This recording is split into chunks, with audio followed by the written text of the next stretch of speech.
আপনি চিন্তা ভাবনা করতেছেন ফেসবুকের মধ্যে বা অনলাইনে ফ্রিল্যান্সিং করবেন? জি না, এখন আর পারবেন না। কারণ আপনি যদি মাসে যদি ১,০০,০০০ টাকা ইনকাম করেন, তাহলে আপনি সরকারকে ৭.৫% ভ্যাট দিতে হবে। তার মানে আপনি যদি ১,০০,০০০ টাকা অনলাইন থেকে ইনকাম করেন বা ডলার নিয়ে আসেন বাংলাদেশে, তাহলে সেখান থেকে ৭,৫০০ টাকা বাংলাদেশ ব্যাংক থেকে আপনার এই টাকাটা কেটে নিবে।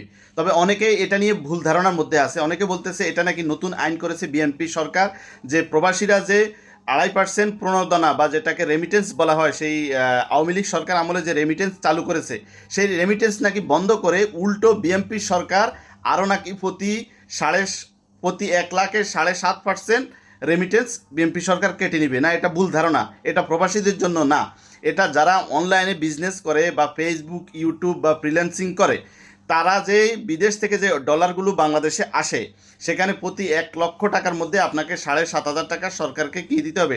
ট্যাক্স দিতে হবে, তার মানে ফি দিতে হবে। এটা নতুন আইন নয়, এটা বিগত আওয়ামী লীগ সরকার আমলে ২০১২ সালে এই আইনটি সংযুক্ত করে পাশ করা হয়। পরবর্তীতে ২০১৯ সালের জুলাই মাসের ১ তারিখে এই আইনটি পুনরায় আবার চালু করা হয়, কিন্তু এটা ভালোভাবে চালু হয় নাই। কারণ ওই সময় প্রতিটা কন্টেন্ট ক্রিয়েটর বা যারা অনলাইনে ফ্রিল্যান্সিং করে, তারা এটা নিয়ে প্রতিবাদ করেছে, তাই ওই সময় এটা বেশি কার্যকর হয় নাই।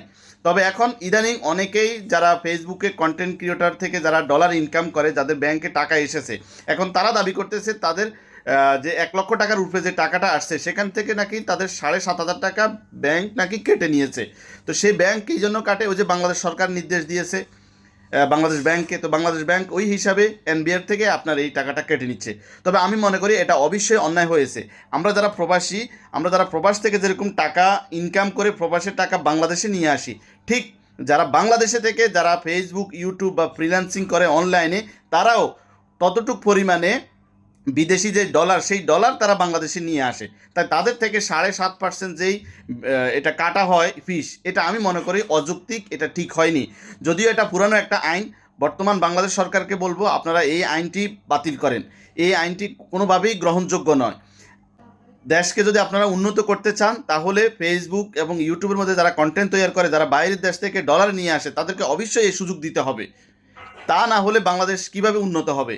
এখন আপনারা যদি আপনাদের যে সমস্ত এমপি মন্ত্রীরা ঋণ খেলাপি আছে, তাদের ঋণ পরিশোধ করার জন্য এটা একটা সৌকৌশল আমি মনে করি।